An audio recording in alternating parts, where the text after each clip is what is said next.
जम्मू कश्मीर के पहलगाम में अप्रैल में हुए आतंकी हमले ने पूरे देश को झकझोर दिया था। 26 निर्दोष पर्यटकों की मौत के बाद देश भर में आक्रोश। जब घाटी में हर नुक्कड़ पर तलाशी अभियान चल रहा था, तब ये दहशतगर्द 96 दिनों तक कैसे छुपे रहे? अब जवाब मिला है, एक Chinese ultra radio communication system की वजह से। आतंकियों की इसी एक तकनीकी चूक ने ऑपरेशन महादेव को मुमकिन बना दिया, जिसमें न सिर्फ लश्कर ए तैयबा के आतंकियों को ढेर किया गया, बल्कि उनका शीर्ष कमांडर हाशिम मूसा भी मारा गया। तो आइए विस्तार से समझते हैं कि ऑपरेशन महादेव कैसे परवान चढ़ा, चाइनीज तकनीक कैसे आतंकियों की कमजोरी बन गई और आखिर 96 दिन बाद कैसे टूटी उनकी छिपने की दीवार। हमले के बाद गश्त तेज, लेकिन कोई सुराग नहीं। 18 अप्रैल 2025 को पहलगाम में हुए आतंकी हमले के बाद घाटी में हाई अलर्ट घोषित कर दिया गया था। हर चेक पॉइंट पर सख्त निगरानी, गश्त तेज और सैकड़ों किलोमीटर में फैले जंगलों की गहन तलाश, लेकिन कोई ठोस सुराग हाथ नहीं लग रहा था। सुरक्षा एजेंसियों को भी लगने लगा था कि आतंकी किसी स्थानीय मदद से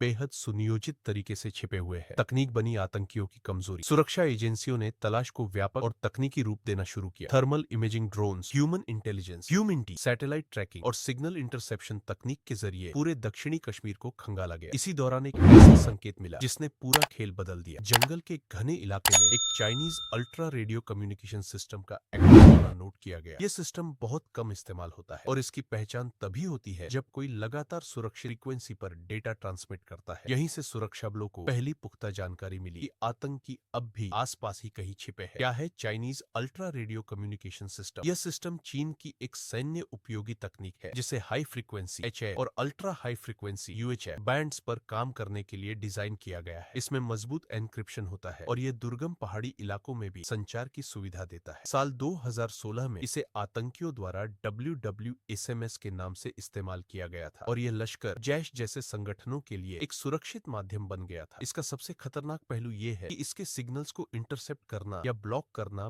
बेहद मुश्किल होता है। यही वजह थी कि यह तकनीक लंबे समय तक सुरक्षा एजेंसियों की पकड़ से दूर रही। ऑपरेशन महादेव, सटीकता और धैर्य का संयोजन। जैसे ही अल्ट्रा रेडियो के संकेत मिले, सेना और खुफिया एजेंसियों ने तत्काल ऑपरेशन महादेव की योजना बनाई। इस ऑपरेशन का नाम उस पहाड़ी से लिया गया जहां आतंकी छिपे हुए थे, माउंट महादेव। 28 जुलाई की सुबह पहली किरणों के साथ सुरक्षा बलों ने इलाके को घेरना शुरू किया। भारतीय सेना, राष्ट्रीय राइफल और जम्मू कश्मीर पुलिस के विशेष दस्ते इस संयुक्त अभियान का हिस्सा थे। 6 घंटे की मुठभेड़, आतंक की कब्रगाह मुठभेड़ करीब 6 घंटे तक चली। आतंकियों के पास से भारी मात्रा में हथियार और विस्फोटक बरामद हुए, जिनमें AK-47 राइफलें, ग्रेनेड, IED और पहलगाम हमले में प्रयुक्त गोला बारूद शामिल। इस एनकाउंटर में लश्कर ए तैयबा का कमांडर हाशिम मूसा भी मारा गया, जो पिछले 3 वर्षों से भारत में कई आतंकी घटनाओं का मास्टरमाइंड था। सिर्फ एक तकनीकी गलती बनी। जानलेवा जानकारों का कहना है कि आतंकियों को अपनी लोकेशन उजागर होने की बिल्कुल उम्मीद नहीं थी। उनका भरोसा इस तकनीक पर इतना था कि उन्होंने इसके एनक्रिप्टेड सिग्नल को पूरी तरह सुरक्षित मान लिया। लेकिन यही तकनीक उनकी अंतिम भूल साबित हुई। 96 दिन कैसे बचते रहे आतंक? इस और ऑपरेशन की सफलता जितनी बड़ी है, उतने ही बड़े कुछ सवाल भी छोड़ गई है। क्या आतंकियों को स्थानीय मदद मिल रही थी? क्या घाटी में ऐसे रेडियो सिस्टम पहले भी एक्टिव रहे हैं? क्या चीन की ये तकनीक आतंकी संगठनों तक नियमित तौर पर पहुंच रही है? इन सवालों के जवाब सुरक्षा एजेंसियां आने वाले दिनों में तलाशेंगी। लेकिन इतना तय है कि ऑपरेशन महादेव ने यह दिखा दिया कि भारत अब केवल प्रतिक्रिया नहीं करता, बल्कि आतंक को जड़ से खत्म करने की रणनीति पर काम करता है। नई दिल्ली, जम्मू कश्मीर के पहलगाम में अप्रैल में हुए आतंकी हमले ने पूरे देश को झकझोर दिया था। 26 निर्दोष पर्यटकों की मौत के बाद देश भर में आक्रोश था और सुरक्षा बलों के सामने सबसे बड़ा सवाल, इतने भारी सुरक्षा इंतजामों के बावजूद आतंकी आखिर कहां छिपे हैं? जब घाटी में हर नुक्कड़ पर तलाशी अभियान चल रहा था, तब ये